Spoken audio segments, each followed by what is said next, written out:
Thank you. Good afternoon, everyone. My name is Miranda. And I'm Jeannie. Our project is titled Phthalate Degrading Bacteria from the Fraser River Estuary. We have been working on this project for the past 4 months in Dr. Lindsay Altus's lab at the UBC Departments of Microbiology and Immunology under the mentorship of grad students Adam Crow and James Round. So here we go. What are phthalates? Phthalates are synthetic aromatic plasticizers that we use in everyday plastic products. They're ubiquitous in our environment, and according to the EPA, every year we produce mass quantities, 470 million pounds in specific. What are phthalates present in? Phthalates are present in products that we have a high exposure to: cosmetics, babies' toys, food wraps, and plastic packaging and plastic bottles. So they really are all around us. Phthalates are problematic because they easily leach into the environment due to the lack of covalent bonds between phthalates and the plastic polymers in which they're mixed in. As a result, they're classified as a top priority pollutant because they easily contaminate our air, water, and soil. So how is phthalates really a problem? They easily leach into the environment, but how are they really related to us? According to a lot of research done in the past decade, phthalates have been shown with strong evidence to be related with many health implications. Phthalates can be easily ingested, inhaled, and dermally absorbed in not only humans but all mammals. They're cancerous, they cause liver tumors, and have shown to be the cause of many reproductive problems in both males and females. In males, phthalates cause a reduced sperm count, and in females, phthalates act as an estrogen mimetic. Although the effects of low-level, long-term exposure of humans to phthalates are not really well studied, you can see from the concerns that I've already outlined that phthalates really do have a big impact, a negative impact on us. And because we don't currently have a method of dealing with this pollution, a method to get rid of phthalates from our environment is urgently needed. So what do we want to accomplish with our project? We hypothesized that soil bacteria from our local Fraser River could degrade phthalates via metabolic pathways. We wanted to see if our soil bacteria could degrade phthalates and, in result, release non-toxic elements such as carbon dioxide and water. We had 3 aims for our project. The first one was to find soil bacteria that could degrade phthalates. Our second aim was to identify some of these bacteria. We wanted to find out what they were. And our third aim was to find out how these bacteria degrade phthalates. And we wanted to also show that these bacteria really do have a pathway for phthalate degradation. The first step we took was to collect soil samples along the Fraser River. You can see that we visited 2 sites along the river. Here in red, you can see we visited the Richmond landfill, and in green, we visited a protected bird sanctuary. We visited 2 sites of different contamination levels because we predicted these different contamination levels will contribute to different efficiencies in bacteria. In a soil sample, you can imagine there are a lot of different types of bacteria, but the only ones that we want to deal with are the phthalate-degrading bacteria. Thus, we enriched, especially for those bacteria, with phthalate as a sole carbon source. Then we were able to isolate these bacteria through re-inoculating and streaking a series of plates. This graph shows the inverse correlation between bacterial growth and phthalate utilization. We decided to label our strains from the landfill as L and from the rifle as R. So in the green and the blue are the L2 and L3 bacterial growth curves. As they ascend, phthalic acid concentrations are reduced. This showed that not only were our bacteria growing, but they were feeding on the phthalates. Interestingly, when the phthalic acid concentrations reach 0, bacterial growth also stabilized. This again suggests that their sole carbon source has been depleted and they were living off of phthalates. And here you can see that in the blue is our steepest growth curve that represents L3. L3 is, we found that it has the most highest efficiency at degrading phthalic acid. It was able to degrade 1 gram of phthalic acid in just 4.5 hours. That's quite a novel rate of degradation. In fact, it's 4 times as fast as those shown in previous research. To make our research valuable, we wanted to be sure that our bacteria not only is able to degrade phthalic acid, but is able to degrade a variety of phthalate esters. Phthalates are present in a variety of ester forms, and actually in everyday products, a lot of esters such as dimethyl and diethyl and dimethyl phthalate are used. So we actually chose 4 different esters, you can see here, and we re-inoculated our bacterial cultures to test for their efficiency in degrading these. And we found out that our bacteria were able to degrade more than just phthalic acid. In the green, you can see it is our L2 strain. It grows very well on dimethyl phthalate. And in the yellow is our L1 strain, grows very well on diethyl phthalate. The trend here is that as the phthalate structure becomes more complex, it is more difficult for the bacteria to degrade it. Also shown in this graph is that our L1 strain is able to degrade the widest range of different phthalates in our other strains. Next, we wanted to find out what the bacteria were.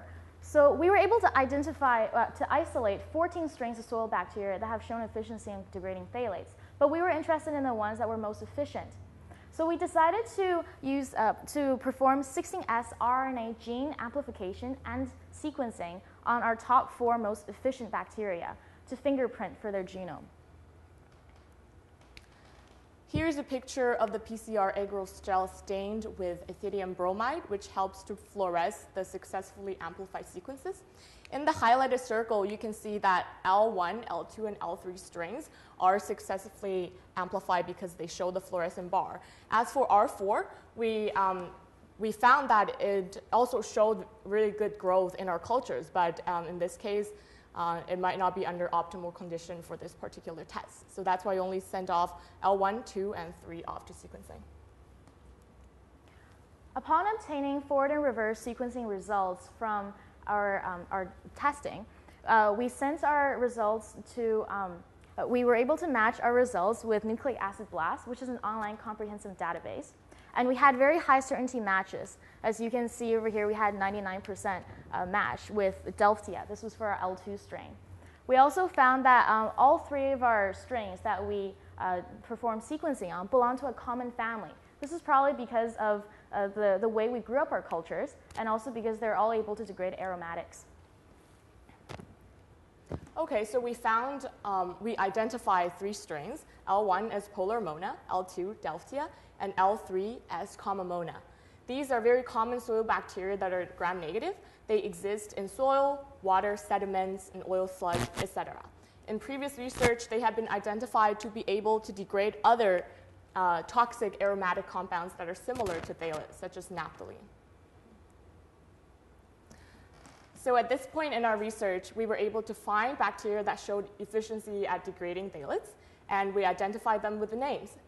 We wanted to further continue into our research by confirming that they do have a pathway that allows phthalate degradation. Previously shown are a few pathways of phthalate degradation, and here is one of them. Phthalic acid by itself is very hard to follow in the initial stages of enzymatic reaction. Therefore, we decided to work with protocatechuic acid, which is an easily detectable intermediate 2 steps down in the pathway. So from protocatechuic acid, there are 2 possible enzymatic cleavage methods to the phenol ring: the meta-cleavage and ortho-cleavage. Depending on which route is taken, different byproducts are formed. Since these products absorb at different wavelengths, we were able to characterize which pathway is most preferred by the enzyme. And here's a graph that shows the accumulation of product formed in our L1 strain. We decided to use L1 because, as we had previously mentioned, that it was able to degrade the widest range of phthalates among all our strains. And we monitor this reaction over time for efficient results, for consistent results. You can see that clearly at 415 nanometers, there is an accumulation of product forming. And 415 nanometers correspond to meta-cleavage shown in previous research, and there is not really anything happening at 385. That means that our enzyme prefers the meta-cleavage over ortho. So we also hypothesized that our bacteria's exposure to phthalates would induce the bacteria to express its phthalate-degrading pathway. To confirm this hypothesis, we grew 2 cultures of bacteria one with phthalates as a sole carbon source, and another without phthalates. It was in a rich media lysogeny broth. And we extracted the proteins, we actually normalized the proteins, extracted proteins from these two cultures, and reacted them with protocatechuic acid in an enzyme cleavage assay. And this is the graph that shows the rate of meta-product formation. As Miranda mentioned, we normalize all our cell extracts down to the same protein level. But you can see in the red, our L1 sample shows a higher rate of product formation than L2. This might be because of two reasons. Either it has more efficient enzymes, or that this enzyme is expressed in higher amounts. And another significance of this graph is that you can see at the bottom, these two horizontal lines represent the rate of product formation for our enriched media without the phthalates. Basically, there is no product formation. This suggests that the presence of phthalate induced the expression of the 4,5-dioxygenase gene, which enables phthalate degradation. So what do we do in our research? Let's bring it back to our three main aims that we introduced in the beginning. We aim to collect soil bacteria that could degrade phthalates. We aim to identify these soil bacteria, and we aim to characterize their phthalate degrading pathway. We were able to achieve this. In the first stage, we isolated 14 strains of soil bacteria from 2 sites along the Fraser River. In the second stage, we identified 3 of these strains to be Polarmonas, Delphtia, and Commomonas. And in the third stage, we characterized our bacteria's phthalate degrading pathway. We were able to show and confirm that our bacteria really do have a 4,5-phthalate dioxygenase gene. So we think our soil bacteria really could be the solution to phthalate contamination. Here are some next steps that we're planning to take. On a research standpoint, we want to determine whether the increased catalytic activity is because of the higher, more efficient enzymes, or these enzymes expressed in higher amounts. From a commercial standpoint, we think our research is valuable and could be applied towards genetic engineering. We hope to create a patentable strain of efficient phthalate degrading bacteria and use that towards bioremediation or wastewater treatment. That would be infinitely valuable for urban and rural wastewater treatment plants. So this is how we might do it. As you can see over here in the circle, this could be our engineered strain. And we would put that in a primary sedimentation tank of this wastewater treatment plant. So as water is pumped through the tanks, our bacteria would be able to degrade the phthalates present in the water. And in the end, as the water is flushed out into the river, the water would not be contaminated any further. So our environment would be saved, and phthalates wouldn't be in the environment to harm our health, as well as animals' health. Some potential partners that we seek include Biotech Environmental Technologies from British Columbia and Exogen Technologies from Ontario, both of which companies have been investing in wastewater treatment.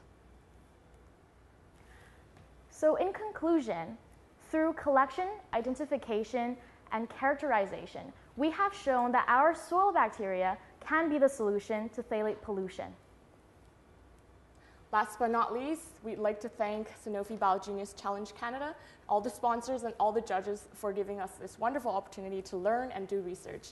We also like to thank our mentors at Dr. Altus's lab at the University of British Columbia.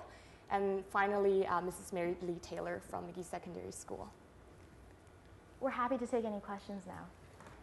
Thank you, Miranda and Jean. Thank you. Can you just talk a little bit more about the differences you found between the bacteria from the 2 different sites, so the pristine site versus the contaminated site? Yeah, can I talk about that? Okay. I actually found that we were able to find that the Rifle Bird Sanctuary provided a greater diversity of bacteria that could degrade phthalates. However, the landfill, interestingly, had a greater efficiency, the strains we found there had greater efficiency in degrading phthalates. And that made sense because we would logically think that a landfill would have greater contamination of phthalates. So the bacteria living in that site would obviously need to live off of phthalates in a better way.